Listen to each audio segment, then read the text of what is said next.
It's finally time to plant some tomato seeds, so I thought I'd share the ones I'm considering for this year.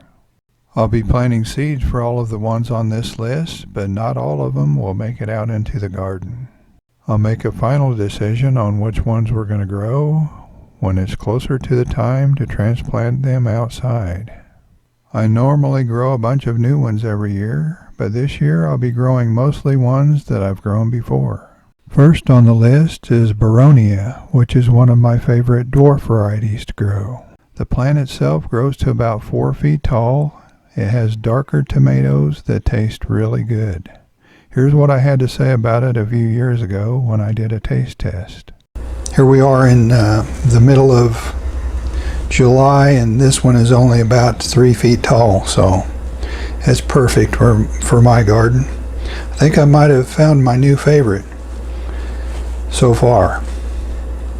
I'm always searching for that perfect one, but I really like this tomato. I tried Tasmanian chocolate last year, and I really like that one too. But I think I would give this an edge over that one, even though I think the Tasmanian chocolate might produce just a little bit better. But this is definitely one worth trying, I think. So if you haven't tried it, you might think about it. Another tomato that set well in the heat for us last year was Bundaberg Rumball. When grading a tomato, I consider taste, productivity, how well it sets in the heat, disease resistance, and overall hardiness. Bundaberg Rumball got good marks in all of those categories in the 1 year that we grew it. Here's what I had to say about it last year. We've had a couple of weeks straight of over 100 degrees. One day it got up to 106 degrees, which is about 41.1 Celsius. So it's been really, really hot and dry also. We haven't had the rains that we really need. So here's a look at the plant in late July, and as you can see, it has quite a few smaller tomatoes. And some of those tomatoes are very small, which means they set on during the hottest part of July when we were over 100 degrees every day. It's hard to believe, but right before the first frost in the fall, I pulled all of these tomatoes off of one Bundaberg Rumball plant. The first time I grew Tasmanian chocolate was back in 2019, but the last time I grew it, it didn't do nearly as well as it did back then. But I'm thinking about giving it another chance this year. Here's some of what I had to say about it back in 2019. In this view, the Tasmanian chocolate is on the left, and another dwarf variety called Dwarf Jade Beauty is on the right. By early July, we had well over a dozen tomatoes on the plant, and some of them were a pretty decent size. As you can see here, the bottom truss had a good number of tomatoes all by itself. This was my first year growing dwarf tomatoes, and I'm really liking what I see so far, especially from this one. The plant produced a lot of tomatoes. I love the color of them, and it did well enough that if this tastes good at all, I'll probably grow it again next year. I've had people trying to get me to grow sun gold tomatoes for quite a few years, but I've always resisted because I'm not really a cherry tomato type of person. I finally gave in and grew some in 2021, and I really did like them a lot. Here's what I had to say about them back then. I'm going to take one of these and try it out right now and see what I think. Oh wow. That's very good. I'm not a fan of cherry tomatoes,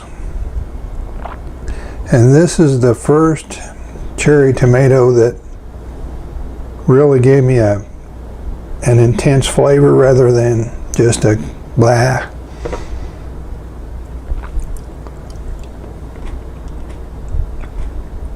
Wow. Okay, everybody that let me know about this one, I see what you mean. It's very good. A tomato that I haven't grown in years that I'm considering for this year is called Belgium Giant. When I grew them before, they always did very well early, but they didn't do so well once it got hot. Once I started growing dwarf tomatoes, I pretty much stopped growing the indeterminate heirloom types, but I'm thinking about growing this one again because of all the large tomatoes it produces. I'm thinking of treating it kind of like a determinate tomato and getting that good early crop and pulling it once it gets really hot. As you can see, it produces really meaty tomatoes, and they often grow to that 1 to 2 pound range, which I really like. Here's a look at a Belgium Giant with some of the other tomatoes that I grew that year. And as you can see, they grow very large. I actually had to provide some support for some trusses because they got too heavy for the plant. Of all the dwarf tomatoes that I've grown, the best tasting one is Rosella Purple. So it's going to be hard to keep that one off the list every year. It's a darker type tomato, and I would put it right up there with tomatoes like Cherokee Purple, Black Krim, Paul Robeson, and a few others. Here's what I had to say about it when I did a taste test. Once again, I'm getting that very full flavor, well balanced, and a sweetness. And on this one, I'm getting some of that salty taste. I really like that. It's like I'm getting a salty taste without actually using salt, which is really nice. Sleeping Lady is a dwarf variety that I grew a couple of years ago, and I'm thinking about growing it again because the last time I grew it, it set fruit better than a couple of other varieties that I like better. I still have last year's poor production on my mind as I plan for this year. Here's what I had to say about Sleeping Lady back when I grew it. As I'm filming this, we're in late July and it's still got tomatoes setting on at the top of the plant, and so far it's got very little signs of any disease. Last year we had a terrible year for tomatoes because of the really hot summer that we had. Shimofuri set on really well during that kind of heat, as do other small tomatoes, so we're going to grow that one again. It's an interesting plant with variegated foliage. Here's what I had to say about it last year. It's got some sweetness and some acidity. It's pretty well balanced, I would say. It doesn't have, the intense flavor as, say, a Cherokee Purple or a Black Krim, but it's got good flavor. One tomato that made the list is one that I've never grown before, called Purple Rain. It's a determinate dwarf type, and I'm really looking forward to growing that one. Then the final one on the list is one from Wild Boar Farms called Tim's Taste of Paradise. It's a cherry type tomato, and it's going to be a toss-up between that one or Sun Gold. Haven't made up my mind yet, but it's going to be hard to beat out Sun Gold. Feel free to let us know what tomatoes you'll be growing this year, and if you're just now finding this channel and you haven't subscribed yet, please subscribe. Thanks for watching. We'll see you next time.